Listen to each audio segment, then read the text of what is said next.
Hello दोस्तों, कैसे हैं आप सब। जय माँ काली, हर हर महादेव।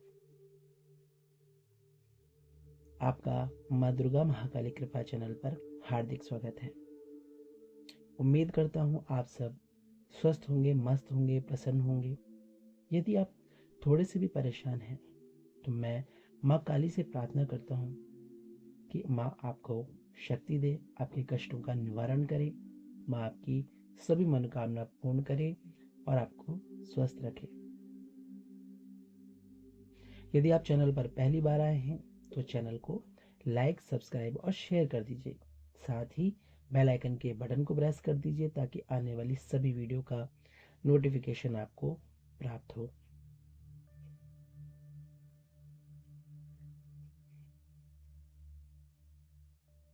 माँ काली की शक्ति अपरंपार है, किसी ने न पाया इसका पार है। जो भी माँ काली के ममता रूपी सागर में गोते लगाता है उसका बेड़ा पार हो जाता है, क्योंकि ऐसे भक्तों का हाथ माँ काली खुद पकड़ती हैं और वह सागर से पार उतारती हैं। जब हम साधनाएं करते हैं, साधना के दौरान कई लोग कहते हैं कि उनकी कोई मनोकामना पूर्ण नहीं हो रही है, उनको कष्ट ही कष्ट आ रहे हैं। इतनी पूजा पाठ करने के बाद, इतने मंत्रों का उच्चारण करने के बाद भी कुछ समझ नहीं आ रहा है क्या हो रहा है, क्या गलतियां हो रही हैं, ये भी हमें पता नहीं चलता। तो आज हम ऐसी गलतियों के बारे में बात करेंगे जो हम साधनाओं के दौरान करते हैं। ऐसी क्या गलतियां हम साधनाओं के दौरान अपनी नियमित पूजा में करते हैं जिससे कि हमें उसका फल प्राप्त नहीं होता।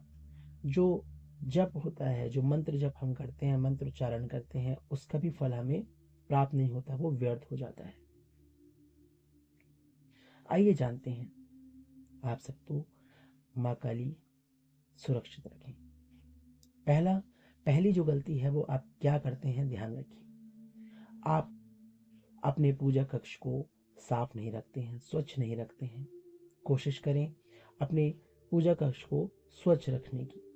कम से कम 1 सप्ताह में या 1 मास में आप पूजा कक्ष की सफाई जरूर करें, क्योंकि इस कक्ष में माँ काली या जो भी आपके इष्ट हैं उनकी शक्तियां वहां विराजमान रहती हैं, जिसके कारण आपका पूजा कक्ष साधारण नहीं होता और एक सकारात्मक ऊर्जा आपके चारों तरफ प्रवाहित होती रहती है।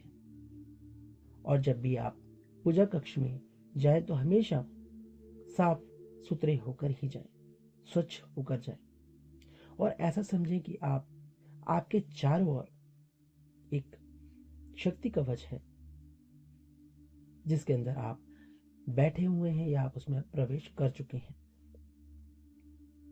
दूसरी गलती क्या होती है, जब भी आप पूजा कक्ष में जाते हैं तो अपने आसन पर ऐसे ही बैठ जाते हैं, ना आसन को प्रणाम करते हैं, ना उसको अपने माथे से स्पर्श कराते हैं। तो ये गलतियां आपको नहीं करनी है। अगर आप ऐसी गलती करते हैं तो आपको पूजा का फल नहीं मिलेगा, आपको अपने मंत्रों के जप का फल नहीं मिलेगा, क्योंकि जो आसन है वो कोई साधारण आसन नहीं है, अपितु एक शक्ति घेरा है जिसमें माँ की शक्ति आपसे संपर्क करती है, आपके इष्ट की शक्ति आपसे संपर्क करती है। चाहे वो भगवान शिव हो, हनुमान जी हो, भैरव बाबा हो, कोई भी हो, वो आपसे संपर्क करती हैं, आपसे जुड़ना चाहती हैं, जुड़ने लगती हैं। इसलिए आपको अपने आसन का जो है सम्मान करना चाहिए। अपने आसन को एक सुरक्षित और उचित स्थान पर दोनों हाथों से उठाकर रखें, पैरों से ना सरकाएं। ऐसा करने से आपको आपकी साधना कभी सफल नहीं हो सकती। तो आपको इस चीज का ध्यान रखना है। तीसरी गलती, जब भी आप मंत्र जाप करना शुरू करें उससे पहले आप माला को पुनः जागृत कर लें। कैसे किया जाता है, तो आपको उस माला को पंचामृत से स्नान कराना है। पंचामृत जैसे मिश्री, दूध, दही, शहद और फिर स्वच्छ जल, थोड़ा सा गंगा जल भी मिला लें। और उसके बाद आपको उसे धूप दीप जरूर दिखाना चाहिए। और 7 बार जिस भी मंत्र का आप जप करने वाले हैं उस मंत्र का आपको उच्चारण करना है और उसे अपनी माला पर फूंक मारनी है और फिर उसका प्रयोग करना है। इससे आपकी माला सुरक्षित हो जाती है और जागृत हो जाती है फिर से नई ऊर्जा के साथ। चौथी गलती जो आप सब करते हैं वो ये है कि जब भी आप पूजा करने बैठते हैं तो ऐसे ही पूजा आसन पर बैठे और मंत्र जप शुरू कर दिया। ऐसा नहीं करना, ऐसा नहीं करना चाहिए। आपको सबसे पहले अपने चारों ओर यानी अपने आसन के चारों ओर एक सुरक्षा घेरा बनाना जरूरी है। अगर आप माँ काली की साधना कर रहे हैं, कोई तीव्र साधना कर रहे हैं तो बहुत ही ज्यादा जरूरी है। नकारात्मक ऊर्जा आपके आसपास रहती है जब भी आप साधनाएं करते हैं, क्योंकि आपकी जो आभा मंडल होता है वो उस समय फैल रहा होता है साधनाओं के दौरान। तो शक्तियों को, जो नकारात्मक शक्ति हैं वो भी अट्रैक्ट होती हैं और जो सकारात्मक शक्ति हैं वो तो आती ही आती हैं। तो आपको क्या करना है, अपने गुरु मंत्र का, अगर आपके पास गुरु मंत्र है तो बहुत अच्छा, नहीं है तो भगवान शिव का मंत्र सबसे जरूरी मंत्र है। इसका आपको जो है 3 बार जो है गंगा जल दाएं हाथ में लें और फिर आपको 3 बार मंत्र को बोलना है और अपने सर से घड़ी की दिशा में घुमाना है और फिर उसे आप जमीन पर छोड़ दें, धरती पर छोड़ दें और माँ से प्रार्थना करें या अपने गुरु से, जो भी हैं उनसे प्रार्थना करें कि वो आपकी रक्षा करें, आपको नकारात्मक ऊर्जाओं से बचाएं, आपके चारों ओर एक शक्ति कवच वो बना देते हैं जब आप उनसे प्रार्थना करते हैं। और आप उनसे ये भी प्रार्थना करें कि आपकी जो साधना है वो सफल हो। संकल्प जरूर लें। जब भी आप साधनाएं करते हैं संकल्प लेना बहुत जरूरी है। बिना संकल्प के कोई साधना नहीं करनी चाहिए। 5वीं गलती, जब आप माला से जाप कर रहे हैं तो हमेशा उसे छिपा कर करें, गुप्त रूप से करें। कोशिश करें किसी की नजर ना पड़े आपकी माला के ऊपर। आप गोमुखी का प्रयोग कर सकते हैं। आप जो है कोई लाल कपड़ा ले लें और वो अपने हाथों पर लपेट लें, या आप कोई कपड़ा ले लें जो अपने चारों ओर आपको ओढ़ना है और उसके अंदर आप इसका जाप करें। और कोशिश ये करें कि आपकी जो माला है वो पैरों से टच ना हो, ना भूमि पर टच हो। इससे जब का फल व्यर्थ हो जाता है अगर आपके साथ ऐसा होता है। 6ठी गलती जो आप करते हैं वो ये है, यदि आप माँ काली की साधना कर रहे हैं विशेषकर, तो आप हनुमान जी और भैरव बाबा की पूजा नहीं कर पाते हैं या नहीं करते हैं क्योंकि आपको पता ही नहीं है। तो आप माँ की साधना से पहले आप हनुमान जी और भैरव बाबा की पूजा जरूर करें। माँ इससे प्रसन्न होती है क्योंकि माँ की पाठी पर, माँ की चौकी पर इन दोनों का, हनुमान जी और भैरव बाबा का पहरा रहता है। ये दोनों माँ के पुत्र हैं और ये आपकी रक्षा करते हैं जब आप साधनाएं करते हैं, इसलिए इनकी पूजा भी जरूर करें। फिर देखिए क्या चमत्कार होते हैं।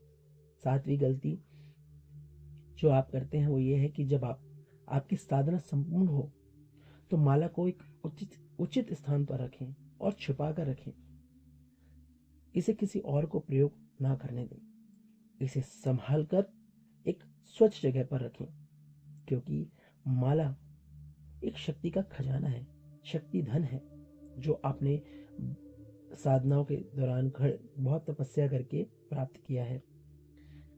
जैसे आप अपने धन का संचय करते हैं और उसे तिजोरी में संभाल कर रखते हैं, ऐसे ही आपको माला को भी संभाल कर रखना होता है। 8वीं गलती जो आप करते हैं, साधना पूर्ण होने के बाद आप आसन से तुरंत उठ जाते हैं और कई लोग तो ये करते हैं वो सीधा मल मूत्र त्याग करने चले जाते हैं। अगर आता है तो वैसे हम लघु शंका के लिए वो चले जाते हैं, बाथरूम चले जाते हैं। तो ऐसा नहीं करना। आपको आपको आसन पर कम से कम 10-15 मिनट बैठना चाहिए। पूजा संपूर्ण होने के बाद शांति से बैठ जाइए। आप अपने इष्ट से वार्तालाप करें, आप उनका ध्यान करें। ठीक है। तो आपके जो शरीर में जो शक्तियाँ प्रवाहित होती हैं वो आपके सारे कोशिकाओं में फैल जाती हैं और उनमें समाहित हो जाती हैं। अगर आप उठ जाते हैं तुरंत तो आपकी जो शक्ति होती है वो धरती में स्थानांतरित हो जाती है, यानी ट्रांसफर हो जाती है। तो आपको साधना के तुरंत बाद मल मूत्र त्याग के लिए नहीं जाना चाहिए साथ में। और क्यों नहीं जाना चाहिए? क्योंकि इससे आपके जो मल मूत्र के द्वार है वहां से आपकी शक्ति जो है, जो आपने शक्ति संचय की है, वो उधर से बाहर की तरफ प्रवाहित हो जाती है। तो आगे से पूजा साधना के दौरान इन बातों का आप विशेष ध्यान रखें। 9वीं गलती, चमड़े वाली वस्तुएं जो है पूजा कक्ष में से बाहर रखें। कई लोग बेल्ट पहनकर ही पूजा करते हैं, बेल्ट पहन के ही सत्संग में बैठ जाते हैं। तो ऐसा नहीं करना चाहिए। गंदे विचार मन में नहीं लाएं। शांत चित्त होकर माँ के सामने, अपने इष्ट के सामने, भगवान के सामने बैठें और गलत वाणी का प्रयोग ना करें, हमेशा अच्छी वाणी का प्रयोग करें।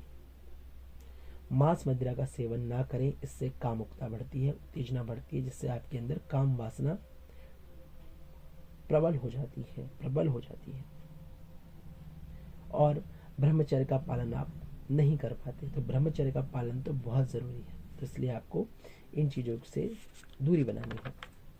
10वीं गलती, आप जब साधनाओं में होते हैं कोशिश करें कि आप जो है गलत लोगों की संगत में ना पड़ें, झूठ बोलने से बचें, साथ ही ऐसे लोगों से भी दूर रहें जो दूसरों की निंदा करते हैं, क्योंकि इनका जो आभा मंडल होता है वो दूषित होता है, तो उसमें नकारात्मक ऊर्जाएं रहती हैं। ऐसे में आपको इनसे दूरी बना लेनी चाहिए ताकि ये नकारात्मक ऊर्जा आपके आभा मंडल में प्रवेश ना कर सके और सकारात्मक शक्तियां आपके आसपास रहें, वो आपसे दूर ना हो। तो ये कुछ गलतियां हैं जो साधनाओं के दौरान साधक करते हैं, तो वो ये गलतियां ना करें। फिर माँ काली का चमत्कार, अपने इष्ट का चमत्कार देखें। आशा करता हूँ आपको ये वीडियो पसंद आई होगी, तो चैनल को लाइक, सब्सक्राइब और शेयर कर दीजिए। कुछ प्रश्न हैं जो मैं ले रहा हूँ, सोचा आज प्रश्न ले लेता हूँ। प्रश्न है कि मीनू कुमारी उन्होंने पूछा है, जय माँ काली, मेरा एक क्वेश्चन है कि मेरे सामने कोई भी माँ काली के बारे में बात करता है तो मुझे अचानक से रोना आता है और बॉडी में पेन होता है, यानी दर्द होता है। क्यों होता है? तो जय माँ काली, हर हर महादेव। आपको सबसे पहले आपको अगर रोना आता है तो ये आपके सच्चे भाव हैं माँ काली के प्रति। आप माँ को जो है बहुत मानती हैं, ठीक है, और जितना आप मानती हैं तो माँ भी आपके साथ उतनी ही तीव्रता से आपके साथ रहती हैं। और दूसरी बात यह है कि आपने कहा कि आपकी बॉडी में पेन होता है, तो वो कहीं ना कहीं आपके आसपास माँ की शक्ति होती है। तो वो शक्ति जो है वो आपके आसपास होने की वजह से आप उस शक्ति को जो है सहन नहीं कर पाती, तो वो दर्द रहता है। ठीक है, तो ये था आपका प्रश्न। अब एक बच्चे ने क्वेश्चन पूछा है, वंश नाम है उनका। वो कहते हैं, मैं माँ दुर्गा की पूजा करता हूँ। थोड़े दिन पहले मेरे परिवार वालों ने मेरे बारे में किसी से पूछा था, तो पता चला कि मेरे साथ माँ काली चल रही हैं। सबने मुझे मना कर दिया पूजा करने के लिए। बोला है माँ काली तामसिक भोग मांगेगी तो तुम दे दोगे क्या? पूजा में भी रोक टोक लगा दी है। आप बताइए मैं क्या करूं? कि देखिए, पहली बात तो माँ दुर्गा की आप पूजा करते हैं तो माँ दुर्गा का ही रूप है माँ काली। अब माँ दुर्गा ने खुद माँ काली को आपको दिया है, वरना माँ काली तो नहीं आएंगी ऐसे, है ना। और माँ काली ने आपको इसलिए दिया है क्योंकि आप कहीं ना कहीं अंदर से डरते हैं, आप चीज़ों का सामना नहीं कर पाते, कुछ परेशानियों का सामना, तो माँ आपको माँ काली रूप में आपको प्राप्त हुई है ताकि आप समाज का सामना करें, उनसे डरें ना। तो ये तो बहुत अच्छी बात है, माँ काली आपके साथ हैं। आप उन्हें सात्विक भोग दे सकते हैं, जैसे आप कह रहे थे मैं ड्राई फ्रूट देता हूँ, हम ड्राई फ्रूट दे सकते हैं। आप मीठा पान दे सकते हैं माँ को, ठीक है। आप कोई भी मिठाई आप माँ को दे सकते हैं, तो लौंग बतासे दे सकते हैं, ये भी माँ काली जो है ग्रहण करती हैं। तो तामसिक भोग तो लोग माँ को देते हैं, माँ नहीं मांगती हैं। माँ ने कभी नहीं कहा कि मुझे ये भोग दे दे, ठीक है। तो आपको, आप जो अपना भोग दे रहे हैं वही दीजिए, माँ आपके साथ वैसी रहेंगी और माँ दुर्गा की पूजा आप करते रहें, तो कोई दिक्कत नहीं है, कोई परेशानी नहीं होगी। तो आशा करता हूँ आपको मेरी वीडियो पसंद आई होंगी। तो कमेंट बॉक्स में जय माँ काली हर हर महादेव ज़रूर लिखें। कोई प्रश्न है तो पूछ सकते हैं, मैं उस प्रश्न का उत्तर दे दूंगा। और नई वीडियो में आपसे फिर मिलूंगा, तब तक के लिए जय माँ दुर्गा, जय माँ काली, हर हर महादेव, राधे राधे।